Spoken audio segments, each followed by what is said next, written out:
ಯೋಗ ಮಾಡಿ ಯೋಗಿಯಾಗು ಸಾಧನೆ ನಮ್ಮೊಡನಿದೆ. ಯೋಗದಿಂದ ರೋಗ ದೂರ ಸಾರ್ಥಕದ ಬದುಕಿದೆ. ಯೋಗದಿಂದ ರೋಗ ದೂರ ಸಾರ್ಥಕದ ಬದುಕಿದೆ. ಯೋಗ ಮಾಡಿ ಯೋಗಿಯಾಗು ಸಾಧನೆ ನಮ್ಮೊಡನಿದೆ. ಯೋಗದಿಂದ ರೋಗ ದೂರ ಸಾರ್ಥಕದ ಬದುಕಿದೆ.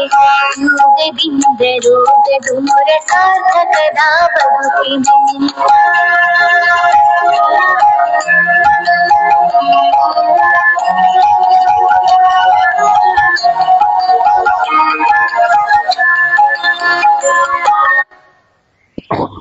ಎಲ್ಲರಿಗೂ ಮುಂಜಾನೆ ಶುಭ ವಂದನೆಗಳು. ಪರಮ ಪೂಜ್ಯ ರಾಮದೇವ್ ಮಹಾರಾಜರನ್ನ, ಬಾಲಕೃಷ್ಣ ಆಚಾರ್ಯವರನ್ನ, ಭವನ್ಲಾಲ್ ಗುರೂಜಿ ಅವರನ್ನ, ಎಲ್ಲ ಯೋಗ ಮುನಿ ಶರಣರನ್ನು ಸ್ಮರಿಸಿಕೊಂಡು ಇವತ್ತಿನ ಯೋಗವನ್ನು ಪ್ರಾರಂಭ ಮಾಡೋಣ. ನಮ್ಮ ಇನ್ನು ವಿಶ್ವ ಯೋಗ ದಿನಾಚರಣೆ ಜೂನ್ 21ರಿಂದ ಪ್ರಾರಂಭವಾಗುವುದರಿಂದ ನಾವೆಲ್ಲ ಒಂದು ಪ್ರೋಟೋಕಾಲ್ ಅವನೇ ಮಾಡಬೇಕಾಗತ್ತೆ. ಸಮಯದ ಅಭಾವದಿಂದ ಅದು ಎಲ್ಲ ಒಂದು ಅಂತಾರಾಷ್ಟ್ರೀಯ ಯೋಗ ದಿನಾಚರಣೆ ಇರುವುದರಿಂದ ಎಲ್ಲ ಒಂದೇ ಆಸನಗಳನ್ನು, ಒಂದೇ ಪ್ರೋಟೋಕಾಲ್, ಎಲ್ಲರೂ ಒಂದೇ ಆಸನಗಳನ್ನು ಒಂದೇ ಟೈಪ್ ಸೆಟ್ ಮಾಡಿಬಿಟ್ಟಿದ್ದಾರೆ. ಅವನ್ನೆಲ್ಲ ನಾವು ಮಾಡಬೇಕಾಗಿದೆ. ಆದರೆ ಅವೆಲ್ಲ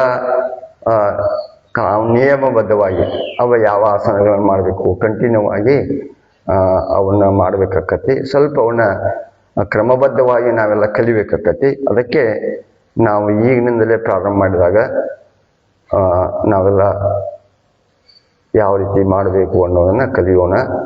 ಈಗ ಅಲ್ಲಿ ಪ್ರಾರ್ಥನೆಯನ್ನು ಎಲ್ಲ ಟೈಮ್ ಕೊಟ್ಟಿರ್ತಾರೆ.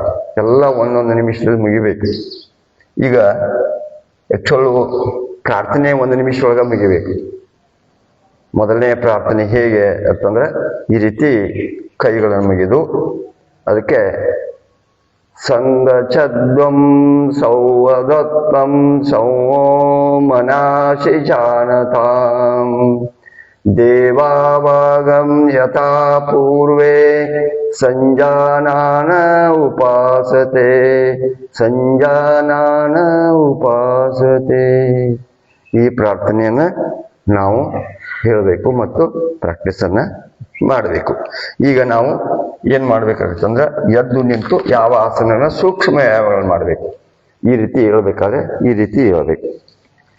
ಎದ್ದು ಈ ರೀತಿ ನಿಧಾನವಾಗಿ ಸಮಸ್ಥಿತಿಯಲ್ಲಿ ನಿಲ್ಲಬೇಕು. ಸಮಸ್ಥಿತಿಯಲ್ಲಿ ನಿಂತಂತರ ಈ ರೀತಿ ನಿಂತಿರ್ತಾರ. ಉಸಿರನ್ನ ಬಿಡ್ತಾ ಕೆಳಗೆ, ಉಸಿರನ್ನು ಬಿಡ್ತಾ ಕೆಳಗೆ ಬರಬೇಕು. ಆಮೇಲೆ ಕುತ್ತಿಗೆಯನ್ನು ಕೆಳಗಡೆ ಮಾಡಬೇಕು. ಈ ರೀತಿ ಉಸಿರನ್ನು ಬಿಡ್ತಾ ಆಮೇಲೆ ಕುತ್ತಿಗೆಯನ್ನು ನಿಧಾನವಾಗಿ ಉಸಿರನ್ನು ತೆಗೆದು ಈ ರೀತಿ ಮಾಡಬೇಕು. ಆಮೇಲೆ ಉಸಿರನ್ನು ಬಿಡ್ತಾ ಕೆಳಗಡೆ ಬರಬೇಕು. ಆಮೇಲೆ ಉಸಿರನ್ನು ತೆಗೆದುಕೊಳ್ತಾ ಮೇಲ್ಗಡೆ ಬರಬೇಕು. ಈ ರೀತಿ ಮಾಡಬೇಕು. ಮಾಡಿದ ನಂತರ ಎರಡನೆಯ ಸೂಕ್ಷ್ಮ ವ್ಯಾಯಾಮ ಈ ರೀತಿ ಕುತ್ತಿಗೆಯನ್ನು ಹಚ್ಚಲಿಕ್ಕೆ ಮಾಡಕತ್ತು. ಅಥವಾ ಕೈ ಹೀಗತಿ ಇಟ್ಟರು ನಡೆಸಿ ಈ ರೀತಿ ಕುತ್ತಿಗೆನ ನಿಧಾನವಾಗಿ ಎಡ ಕಿವಿಯನ್ನು ಎಡದ ಬುಜಿ ಹಚ್ಚೋದು. ಈ ರೀತಿ ಇದು ಪ್ರೋಟೋಕಾಲ್. ಈ ರೀತಿ ಹಚ್ಚಬೇಕು. ಆ ನಂತರ ನಿಧಾನವಾಗಿ ನೋಡೋಕ್ಕೂ ಎಡಗಡೆ ಹಿಂಗೆ ಬಲಗಡೆ ಹಿಂಗೆ ತಿರುಗಿಸ್ಬೇಕು. ಅಥವಾ ಎಡಗಡೆ ಈ ರೀತಿ ಎಡಗಡೆ ಮತ್ತು ಎರಡೆರಡು ಸಲ ಮಾಡಬೇಕು. ಟೈಮ್ ಇರೋದಿಲ್ಲ. ಆ ವೇಳೆಯನ್ನು ನಾವು ಗಮನದಲ್ಲಿಟ್ಟುಕೊಂಡು ಈ ಆಸನಗಳನ್ನು ಮಾಡಬೇಕು. ಆಮೇಲೆ ಇದಕ್ಕೆ ಕುತ್ತಿಗೆಯನ್ನು ರೊಟೇಟ್ ಮಾಡೋದು. ಕುತ್ತಿಗೆಯನ್ನು ಸುತ್ತುವುದು ಈ ರೀತಿ.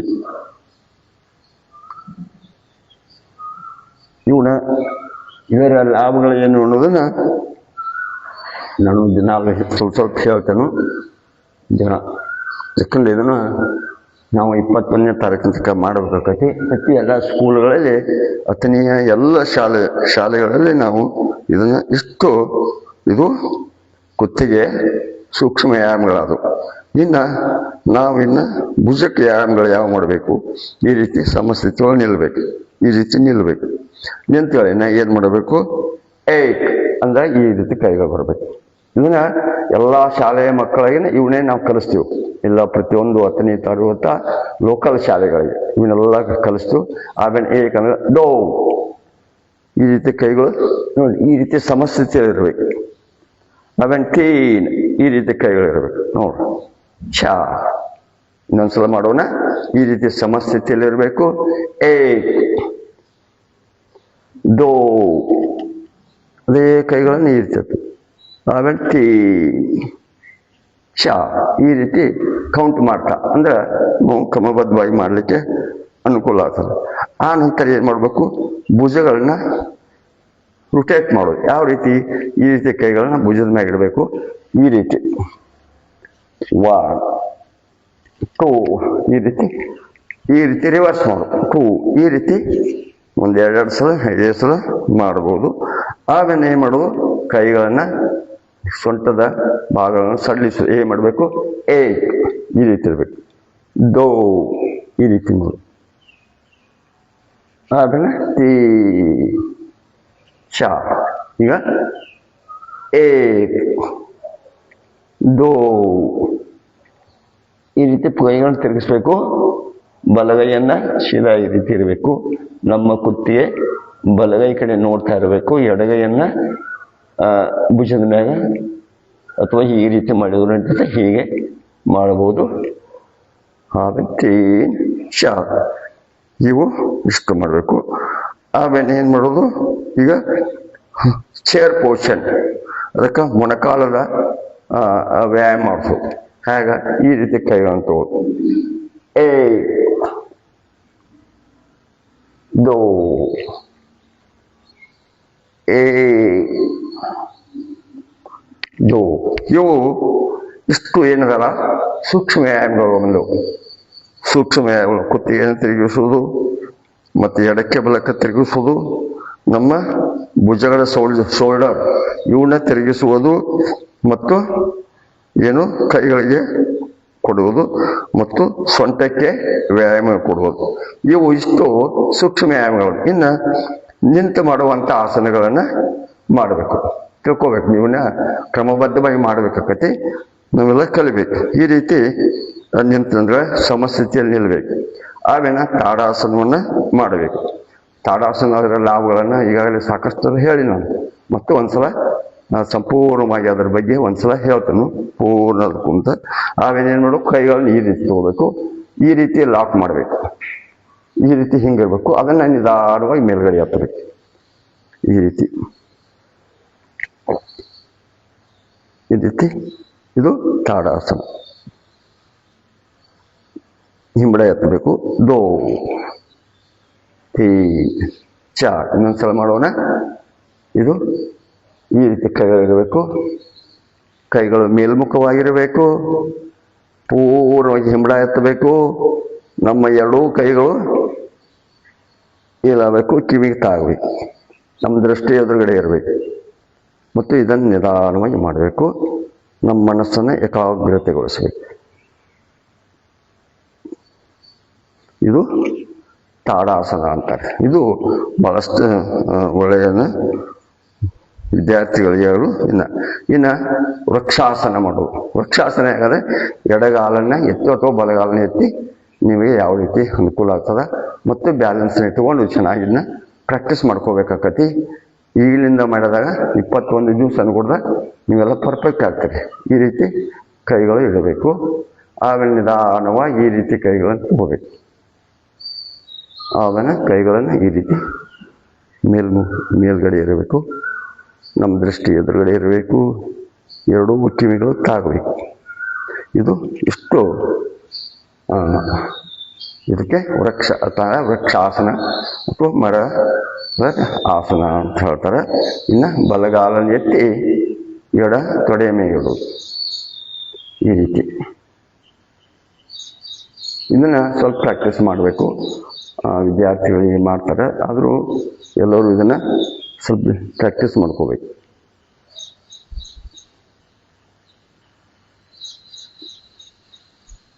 ಇದು ಈ ರೀತಿ ವೃಕ್ಷಾಸನ. ವೃಕ್ಷಾಸನ ಆದ ನಂತರ ಏನು ಮಾಡಬೇಕು? ಪಾದಹಸ್ತಾಸನ ಮಾಡಬೇಕು. ಮೊದಲನೇದು ಏನು ಮಾಡಬೇಕು? ತಾಡಾಸನ ಮಾಡಿದೆವು, ಆಮೇಲೆ ವೃಕ್ಷಾಸನ ಮಾಡಿದೆವು, ಈಗ ಪಾದಹಸ್ತಾಸನ. ಈ ರೀತಿ ಸಮಸ್ಥಿತಿಯಲ್ಲಿ ನಿಲ್ಲಬೇಕು. ಸಮಸ್ಥಿತಿಯಲ್ಲೇ ಕೌಂಟ್ ಮಾಡಿದರೆ ಒಳ್ಳೆಯದು. ಹೆಂಗ? ಏಕ್, ಈ ರೀತಿ ಏಕ್ ಮಾಡಬೇಕು. ಆಮೇಲೆ ಡೋ, ಪೂರ್ವವಾಗಿ ಈ ರೀತಿ ಕೈಗಳನ್ನ ಎತ್ತಬೇಕು, ನಮ್ಮ ದೃಷ್ಟಿ ಎದುರುಗಡೆ ಬೇಕು. ಟೀ ನನಗ ಎರಡೂ ಕೈಗಳು ಪಾದದ ಹತ್ತಿರ ಸಮೀಪ ಬರಬೇಕು. ನೀವು ಎಷ್ಟು ಸಾಧ್ಯ ಆಗತ್ತಷ್ಟ ಮಾಡ್ಲಿಕ್ಕೆ ಪ್ರಯತ್ನ ಮಾಡಿ. ಹಣೆಯನ್ನ ಮೊಣಕಾಲಿಗೆ ಹಚ್ಚಲಿಕ್ಕೆ ಪ್ರಯತ್ನ ಮಾಡಬೇಕು. ಎರಡೂ ಕಾಲುಗಳು ನಮ್ಮ ನಡದ ಕೆಳಗಿನ ಭಾಗವನ್ನು ಬಗ್ಗಿಸಬಾರ್ದು. ನಡದ ಮೇಲಿನ ಭಾಗವನ್ನ ಬಗ್ಗಿಸಿ ಎಷ್ಟು ಸಾಧ್ಯ ಆಗತ್ತಷ್ಟು ಬಗ್ಸಕ್ಕೆ ಪ್ರಯತ್ನ ಮಾಡಬೇಕು. ಪ್ರಯತ್ನ ಮಾಡೋದು ಈ ರೀತಿ. 4 5 6 ಈ ರೀತಿ ಕೌಂಟ್ ಮಾಡ್ತಾ ಇದ್ರೆ ಅಂದ್ರೆ ಎಲ್ಲರೂ ಮಾಡಲಿಕ್ಕೆ ಅನುಕೂಲ ಆಗ್ತದೆ. ಇನ್ನು ಏನು ಮಾಡಬೇಕು? ಅರ್ಧ ಚಕ್ರಾಸನ ಮಾಡೋದು. ಈ ರೀತಿ ಎರಡೂ ಕೈಗಳು ನಡ ಮೇಗಿರಬೇಕು. ಈ ರೀತಿ ನಡ ಮೇಗಿಟ್ಟ ನಿಧಾನವಾಗಿ ನಿಮ್ಮ ಶಕ್ತಿ ಅನುಸಾರ ನಿಮ್ಗೆ ಎಷ್ಟು ಬ್ಯಾಲೆನ್ಸ್ ಆಗ್ತದೆ ಅಷ್ಟು ಮಾಡಬೇಕು.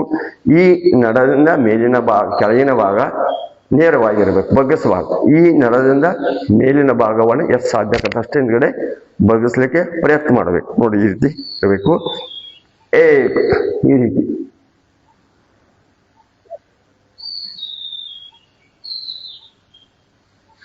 ಇದು ಅರ್ಧ ಚಕ್ರಾಸನ. ಆ ನಂತರ ಕಾಲುಗಳನ್ನ ಪೂರ್ಣ ಅಗಲ ಮಾಡಬೇಕು. ಈ ರೀತಿ ಇಷ್ಟು ಮಾಡಬೇಕು.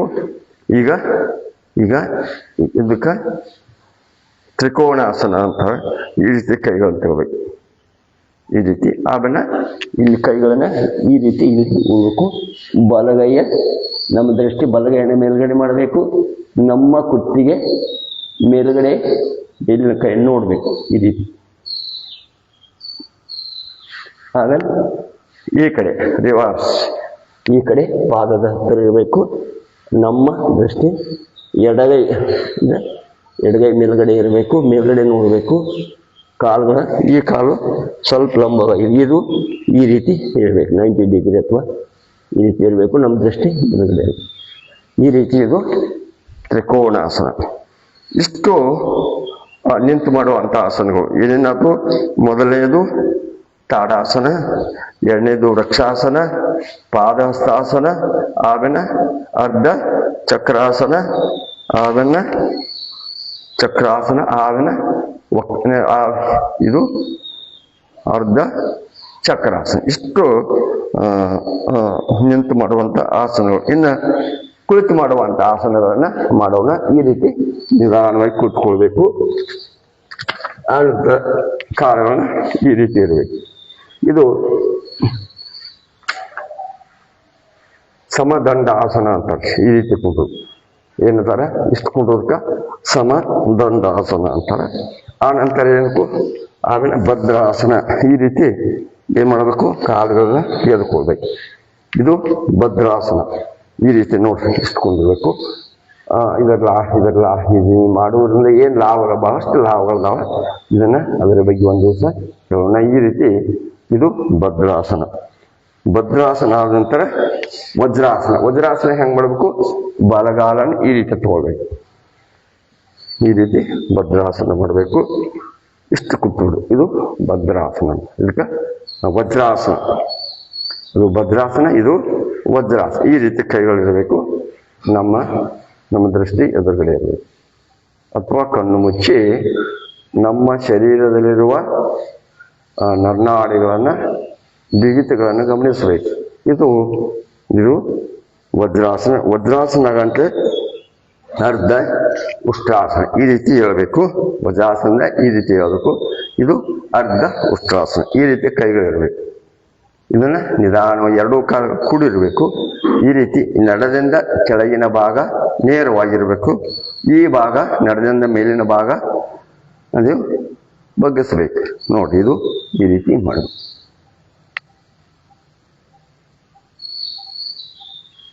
ಇದು ಅರ್ಧ ಉಷ್ಟ್ರಾಸನ. ಪೂರ್ಣ ಉಷ್ಟ್ರಾಸನ ಅಂದ್ರೆ ಈ ರೀತಿ ಕೈಗಳು ತೆಗೆದುಕೊಳ್ಬೇಕು. ಇದನ್ನ ಬಲಗೈಯಿಂದ ಬಲದ ಹಿಮ್ಮಡ ಹಿಡ್ಕೋಬೇಕು, ಎಡಗೈಯಿಂದ ಎಡ ಹಿಮ್ಮಡ ಹಿಡ್ಕೋಬೇಕು.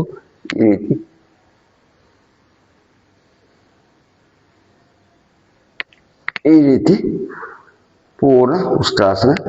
ನಿಧಾನವಾಗಿ ಈ ರೀತಿ ಇಷ್ಟು ಮತ್ತು ಇವೆಲ್ಲ ಕುಳಿತು ಮಾಡುವಂತ ಆಸನ. ಇನ್ನ ಶಶಾಂಕಾಸನ ಅಂತಾರೆ. ಇದನ್ನ ಚೈಲ್ಡ್ ಪೋಷನ್ ಅಂತ. ಇದನ್ನ ಮಕ್ಕಳಿಗೆ, ಇದು ಬಹಳ ಮಾನಸಿಕವಾಗಿ ಬರುವವರಿಗೆ ಈ ರೀತಿ ಕಾಲುಗಳು ಅಥವಾ ಈ ರೀತಿ ಕೆಲವೊಬ್ರು ಈ ರೀತಿ ನೋಡ್ತಾರೆ. ಅದಕ್ಕೇನ್ ಮಾಡಬೇಕು, ಈ ರೀತಿ ಕಾಲುಗಳನ್ನ ಕೂಡಿಸಿರ್ಬೇಕು. ಈ ರೀತಿ ಕೂಡಿಸಿ ಏನ್ ಮಾಡಬೇಕು, ಕೆಲವೊಬ್ರು ಹಿಂಗೂ ಮಾಡ್ತಾರೆ, ಕೆಲವೊಬ್ರು ಈ ರೀತಿ ಇದಕ್ಕೆ ಮಾಡಿದ್ರೆ ಈ ರೀತಿ ಮಾಡಬಹುದು,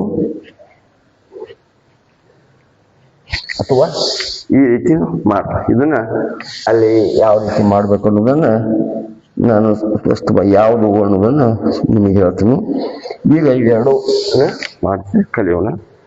ಈ ರೀತಿ ಇಷ್ಟು ಆ ನಂತರ ಏನ್ ಮಾಡ್ಬೇಕು,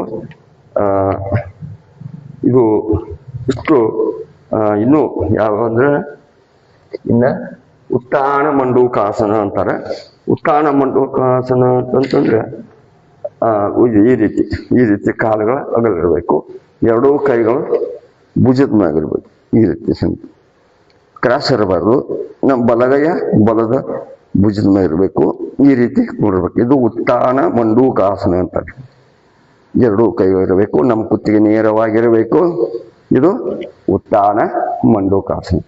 ಉತ್ಥಾನ ಮಂಡೂಕಾಸನ ಆಮೇಲೆ ಈ ರೀತಿ ಎರಡೂ ಕಾಲುಗಳನ್ನು ಈ ರೀತಿ ಮಾಡಿದ ಕಾಲುಗಳನ್ನು ಈ ರೀತಿ ತಗೊಂಡು ಈಗ ಏನು ವಕ್ರಾಸನ ಮಾಡೋದು. ಈ ರೀತಿ ಕಾಲುಗಳನ್ನು ತೆಗೆದುಕೊಳ್ಳೋದು. ಬಲಗೈಯನ್ನ ಎಡಗೈಯನ್ನು ಎತ್ತಿ ಎಡಗಾಲಿದ ಇಲ್ಲಿ ಮೊಣಕಾಲನ್ನು ಹಿಡ್ಕೊಳ್ಳೋದು. ಈ ರೀತಿ ಇದು ವಕ್ರಾಸನ. ಈ ರೀತಿ ಇನ್ನೊಂದ್ಸಲ ಈ ಕಡೆ ಮಾಡೋದು, ಒಂದ್ಸಲ ಈ ಕಡೆ, ಒಂದ್ಸಲ ಬಲಗಡೆಯನ್ನು ಮಾಡೋದು. ಇದು ವಕ್ರಾಸನ.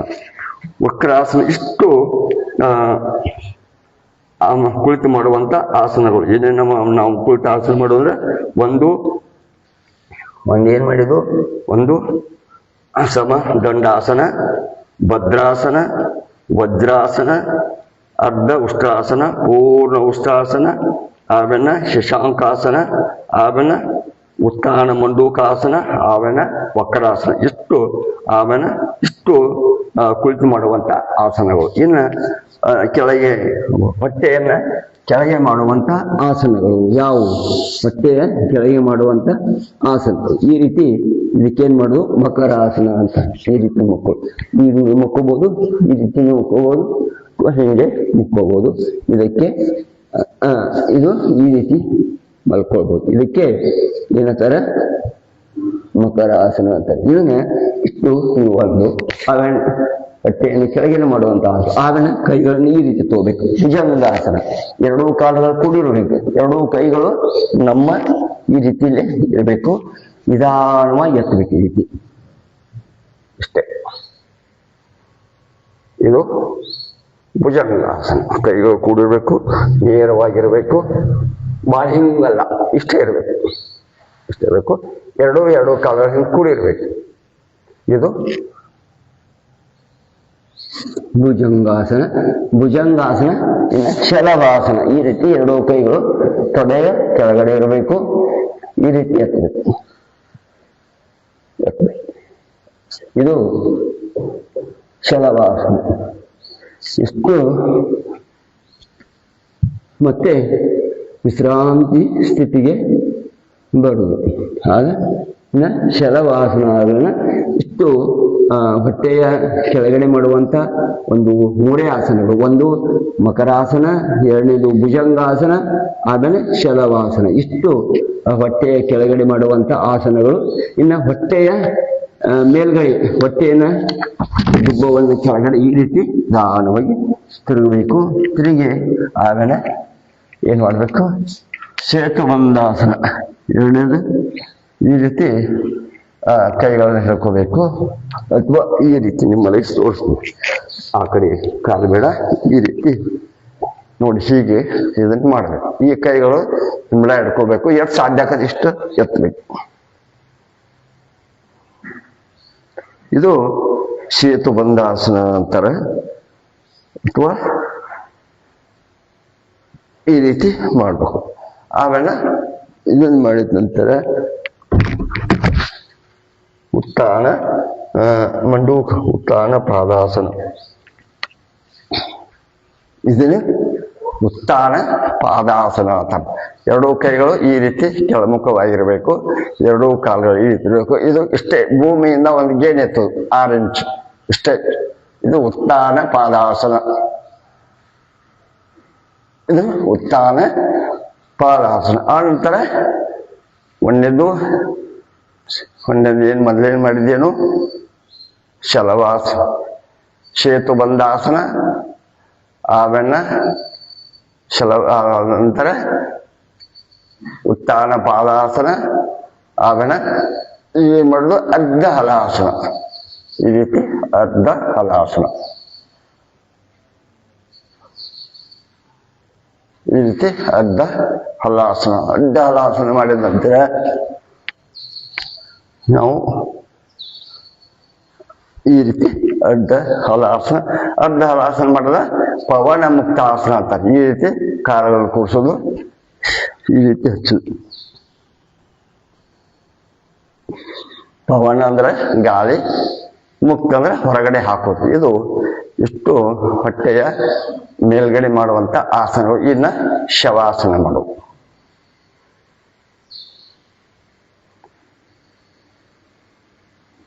ಆಮೇಲೆ ಶವಾಸನ ಆದ ನಂತರ ಬಲಗೈಯನ್ನು ಊರಿ ಈ ರೀತಿ ಎಡಗೈಯಿಂದ ಎದ್ದು ಕೂತ್ಕೊಳ್ಳೋದು. ಇಷ್ಟು ಏನ್ ಮಾಡಬೇಕು, ಇಷ್ಟು ಆಸನಗಳನ್ನ ಮಾಡ್ಬೇಕಾದ್ರೆ ಇವು ಒಂದು ತಾಸು ಹಿಡಿದಿರ್ತದೆ, ಒಂದು ಅರ್ಧ ತಾಸು, ಒಂದು 30 ನಿಮಿಷ ಇವೆಲ್ಲ ಮುಗಿತಾವೆ. ಇದ್ರ ನಂತರ ಏನ್ ಮಾಡ್ಬೇಕು, ಕಪಾಲಭಾತಿಯನ್ನ ಮಾಡ್ಬೇಕು. ಆಮೇಲೆ ವಾಯು ಮುದ್ರೆಯಲ್ಲಿ ಕುಳಿತುಕೊಳ್ಬೇಕು. ಹೊಟ್ಟೆ ಒಳಗಡೆ ಹೋಗ್ಬೇಕು. ಮೂಗಿನಿಂದ ಎರಡೂ ಮೂಗಿನ ಸೊಳ್ಳೆಗಳಿಂದ ಉಸಿರು ಬರ್ತೈತಿ ಅನ್ನೋಕೆ ಹಿಂಗ್ ಮಾಡ್ಬೇಕು. ಈ ರೀತಿ ಮಾಡಬಹುದು. ಆ ನಂತರ ಇದನ್ನ ಕಪಾಲಭಾತಿಯನ್ನ ನಿಧಾನಗತಿ, ಮಧ್ಯಮಗತಿ, ತೀವ್ರಗತಿ ಒಳಗದ. ಅದನ್ನ ಮೊದಲು ನಿಧಾನಗತಿಯಲ್ಲಿ ಮಾಡಬೇಕು. ಹೇಗತ್ತಂದ್ರೆ ವಾಯು ಮುದ್ರೆಯಲ್ಲಿ ಕೂತ್ಕೊಳ್ಬೇಕು. ಗಣ್ಣು ಹುರಿ ನೇರವಾಗಿರ್ಬೇಕು. ಅಥವಾ ನಿಮ್ಗೆ ಯಾವ ಸುಖಾಸನ, ವಜ್ರ, ನಿಮ್ಗೆ ಯಾವ ಆಸನದಲ್ಲಿ ಬೇಕೋ ಈ ಆಸನದಲ್ಲಿ ಕೂತ್ಕೊಳ್ರಿ. ಆಮೇಲೆ ಈ ರೀತಿ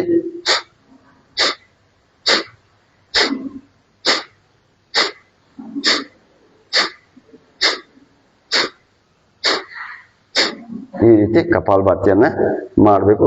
ಕಪಾಲಭಾತಿ ಮಾಡಿರೋ ಸ್ವಲ್ಪ ಸೂಕ್ಷ್ಮ ವ್ಯಾಯಾಮ ಈ ರೀತಿ ಮಾಡಬೇಕು.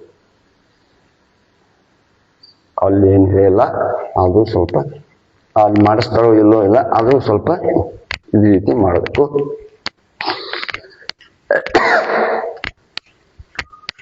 ಈ ರೀತಿ ಭುಜದ ಮೇಲೆ ಕೈಗಳನ್ನ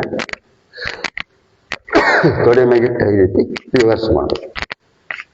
ಆಮೇಲೆ ಕೈಗಳನ್ನು ಈ ರೀತಿ 1-2 ಸಲ, 3 ಸಲ, 5 ಸಲ ಮಾಡಬಹುದು. ಇಷ್ಟು ಮಾಡಿದ ನಂತರ ಅನುಲೋಮ ವಿಲೋಮ, ಎಡಗಡೆಯಿಂದ ಉಸಿರು ತೆಗೆದುಕೊಳ್ಳೋದು, ಹಾಗೇ ನಿಲ್ಲಿಸುವುದು, ಬಲಗಡೆ ಬಿಡುವುದು, ಮತ್ತೆ ಖಾಲಿ ಹೊಟ್ಟೆ ನಿಲ್ಲಿಸೋದು, ಮತ್ತೆ ಬಲಗಡೆಯಿಂದ ಉಸಿರನ್ನ ತೆಗೆದುಕೋ.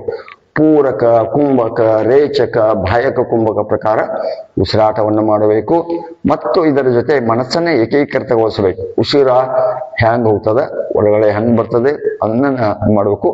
ಉಸಿರನ್ನ ತೆಗೆದುಕೊಳ್ಳುವ ಮುಂದ ಮನುಷ್ಯನೊಳಗ ಓಂ ಅಂತ ಹೋಗ್ಬೇಕು. ಉಸಿರನ್ನ ಬಿಡು ಮುಂದೆ ಓಂ ಅಂತ ಅನ್ಬೇಕು. ಇದನ್ನ ಪೂರಕ, ಕುಂಭಕ, ರೇಚಕ, ಬಾಹ್ಯ ಕುಂಭಕ ಪ್ರಕಾರ ಮಾಡ್ರಿ. ನೋಡ್ರಿ, ನಿಧಾನವಾಗಿ ಉಸಿರನ್ನ ತೆಗೆದುಕೊಳ್ಬೇಕು. ಈ ರೀತಿ ತಗೊಂಡು ಉಸಿರನ್ನ ಹಾಗೇ ನಿಲ್ಲಿಸ್ಬೇಕು. ಸ್ವಲ್ಪ ಕುಂಭಕ ಅಂದ್ರೆ ನಿಲ್ಲಿಸೋದು, ಹಾಗೆ ಉಸಿರನ್ನ ಹಿಡ್ಕೊಂಡು ನಿಲ್ಲಿಸೋದು. ಪೂರ್ಣವಾಗಿ ಉಸಿರು, ಆಮೇಲೆ ಪೂರ್ಣವಾಗಿ ಉಸಿರನ್ನ ಬಿಡೋದು. ಆಮೇಲೆ ಪೂರ್ಣವಾಗಿ ಖಾಲಿ ಶೂನ್ಯ ಅಂತ ಅದಕ್ಕೆ ರೇಚಕ. ಆಮೇಲೆ ಉಸಿರನ್ನ ಬಲಗಡೆಯಿಂದ ತೆಗೆದುಕೊಳ್ಳು, ಮತ್ತೆ ಹಾಗೇ ನಿಲ್ಲಿಸುವುದು ಕುಂಭಕ, ಮತ್ತು ಉಸಿರನ್ನ ಎಡಗಡೆ ಬಿಡುದು, ಮತ್ತೆ ಬಲಗಡೆ ಎಡಗಡೆಯಿಂದ ಉಸಿರನ್ನ ತೆಗೆದುಕೊಳ್ಳುವುದು.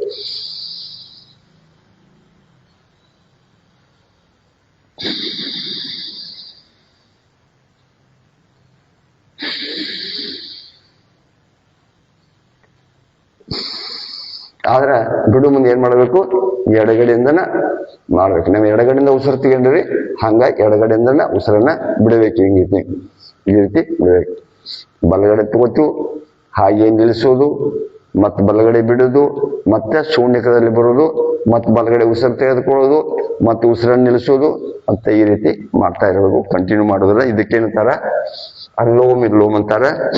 ಆಮೇಲೆ ಇದು ನಾಡಿ ಶೋಧನ ಅಂತಾರೆ. ಆ ನಂತರ ಏನ್ ಮಾಡ್ಬೇಕು, ಶೀತಲೀಕರಣ. ಹೆಂಗ ಇದು ಬೇಸಿಗೆಯಲ್ಲಿ ಮಾಡ್ಬೇಕು, ಚಳಿಗಾಲದಲ್ಲಿ ಹೆಚ್ಚು ಮಾಡಬಾರ್ದು.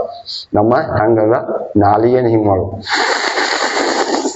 ನೋಡಿ. ಈಗ ಮಾಡೋದ್ರಿಂದ ಅಲ್ಲೆಲ್ಲ ತಂಪಾಕವ, ಶರೀರ ತಂಪಾಕತಿ.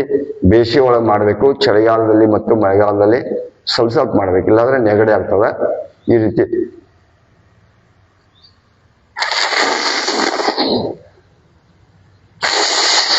ಈ ರೀತಿ ನಾಲಿಗೆಯನ್ನ ಸುಳಿ ಸುತ್ತಿ ನಾಲಿಗೆನ ಒಳಗಡೆ ಜಗ್ಗೋದು, ಹಲ್ಲೆಲ್ಲ ತಂಪಾಗ್ತಾವ. ಅದಕ್ಕೆ ಶೀತಲೀಕರಣ ಅಂತಾರ. ಇನ್ನ ಭ್ರಾಮರಿ, ಈ ರೀತಿ ಕೈಗಳಿರಬೇಕು. ಆಮೇಲೆ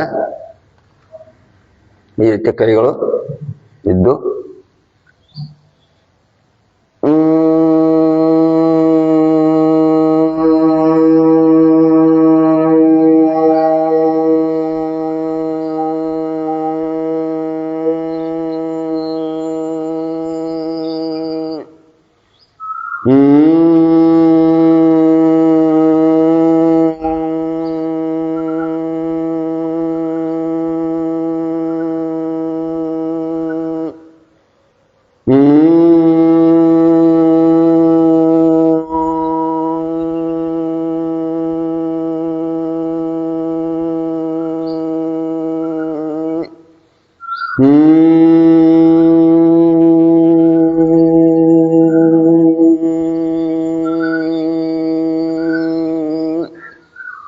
ಈ ರೀತಿ ಕಣ್ಣು ಮುಚ್ಚಿರಬೇಕು. ಈಗ ಉದ್ಗೀತ ಓಂಕಾರವನ್ನು ಮಾಡೋಣ. ಉಸಿರನ್ನ ತೆಗೆದುಕೊಳ್ಳಿ, ಗಣ್ಣೂರಿ ನೇರವಾಗಿರಬೇಕು. ಓ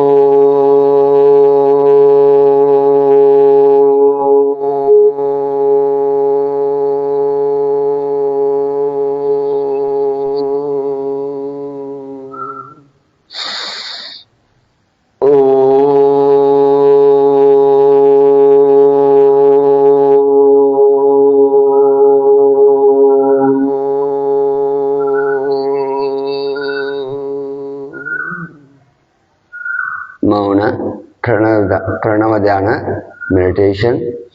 ನಮ್ಮ ಮನಸ್ಸು ಉಸಿರಾಟದ ಕಡೆ ಇರಲಿ. ಮನಸ್ಸಿನಲ್ಲಿ ಯಾವುದೇ ವಿಚಾರಗಳನ್ನು ತರಬೇಡಿ.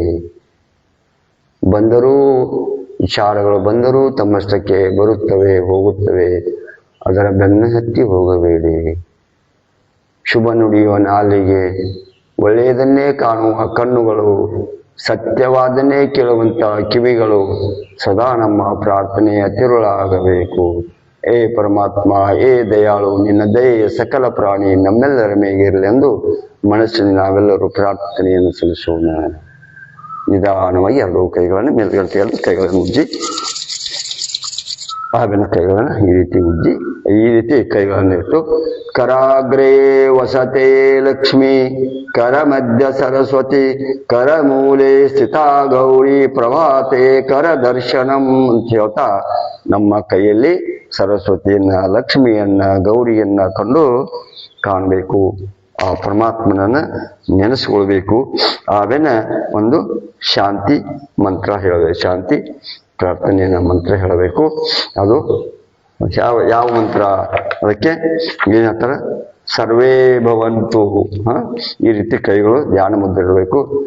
ಅಥವಾ ಸರ್ವೇ ಭವಂತು ಸುಖಿನಃ ಸರ್ವೇ ಸಂತು ನಿರಾಮಯ ಸರ್ವೇ ಭದ್ರಾಣಿ ಪಶ್ಯಂತು ಮಾ ಕ್ವಚಿತ್ ದುಃಖ ಭಾಗ್ ಭವೇತ್.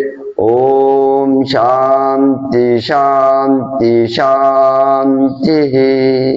ನಿಧಾನವಾಗಿ ಎರಡೂ ಕೈಗಳನ್ನ ಭೂಮಿ ತಾಯಿಗೆ ನಮಸ್ಕಾರ ಮಾಡಬೇಕು, ಸೂರ್ಯನಿಗೆ ನಮಸ್ಕಾರ ಮಾಡಬೇಕು. ತಾವೆಲ್ಲ ಭಾಗವಹಿಸಿದಂತೆಲ್ಲ ಎಲ್ಲ ಯೋಗ ಬಂಧುಗಳಿಗೆ ನಮಸ್ಕಾರಗಳನ್ನ ಸಲ್ಲಿಸುತ್ತಾ ದಿನಾಲು ಈ ರೀತಿ ಒಂದು ಈ ಅಂತಾರಾಷ್ಟ್ರೀಯ ಯೋಗ ದಿನಾಚರಣೆಯ ಪ್ರೋಟೋಕಾಲ್ ಬಹಳಷ್ಟು ಇದು ಇಂಪಾರ್ಟೆಂಟ್. ಇದನ್ನ ಕ್ರಮಬದ್ಧವಾಗಿ ಮಾಡಬೇಕು, ಚೆನ್ನಾಗಿ ಕಲಿಬೇಕು. ಯಾಕಂದ್ರೆ ವೃಕ್ಷಾಸನ ಮೊದಲೇ ಕಲಿಬೇಕಾಕತಿ. ಇದನ್ನ ಕ್ರಮಬದ್ಧವಾಗಿ ನಾವೆಲ್ಲ ಕಲಿಯೋಣ.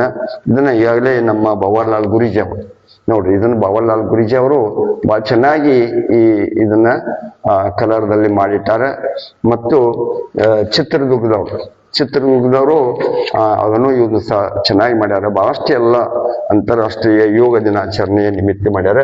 ಒಂದು ಅಂತಾರಾಷ್ಟ್ರೀಯ ಯೋಗ ದಿನಾಚರಣೆ ನಿಮಿತ್ತ ಇದು ಯಾರು, ಆಯುಷ್ ಇಲಾಖೆಯವರು ಬೆಂಗಳೂರದವರು ಇದನ್ನು ಚೆನ್ನಾಗಿ ಈ ರೀತಿ ಅವರು ಬುಕ್ ಮಾಡ್ಯಾರ. ಇಲ್ಲೇ ಹಂಪಿಯ ಕಲ್ಲುಗಳನ್ನ ತೇರ ರಥವನ್ನ ಮಾಡ್ಯಾರ. ಇಲ್ಲೇ ಪ್ರತಿಯೊಂದು ಒಂದು ಬುಕ್ಲೆಟ್ ಅದ. ಇದನ್ನು ಬೇಕಾದ್ರೆ ನೀವು ಯಾರ ಬೇಕತ್ರಿ ಈ ಬುಕ್ಲೆಟ್ ಇದು ನೀವು ಪ್ರಿಂಟ್ ತಕ್ಕೋಬಹುದು. ಇದನ್ನ ಈ ರೀತಿ ಬುಕ್ಲೆಟ್ ಅದ. ಸುಮಾರು ಇದು ಒಂದು ಎಷ್ಟು 30 ಪೇಜ್ಗಳಿಂದ ಕೂಡಿದಂತ ಎಲ್ಲ ಆಸನಗಳನ್ನ ಹೇಗೆ ಮಾಡಬೇಕು, ಇದರ ಲಾಭಗಳೇನು ಅನ್ನುವಂತ ಒಂದು ಆಯುಷ್ ಇಲಾಖೆದವರು ಬೆಂಗಳೂರದವರು ಈ ಬುಕ್ಕನ್ನ ಮಾಡ್ಯಾರ. ಇದು ನೀವು ಪ್ರಿಂಟ್ ತಕ್ಕೋಬಹುದು. ನಾನು ಯಾರಿಗೆ ನೀವು ಬೇಕು ಅವರು ನನ್ನ ನಂಬರ್ ಬರ್ಕೊಳ್ಳಿ. ನನ್ನ ಫೋನ್ ನಂಬರ್ 9488863655.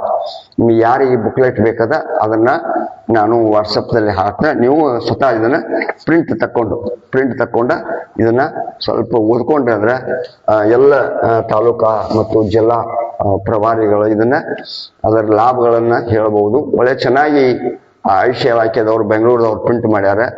ಅದು ಪ್ರಿಂಟ್ ನಿಮಗೆ ಬುಕ್ಲೆಟ್ ಎಲ್ಲ ಆನ್ಲೈನ್ ಮಾಡಿ ನಿಮಗೆ ಕಳಿಸ್ತೀನಿ. ಅದರಿಂದ ಯಾರಿಗೆ ಬೇಕು ಅವರು ನನ್ನ ನಂಬರಿಗೆ ಸಂಪರ್ಕಿಸಬಹುದು.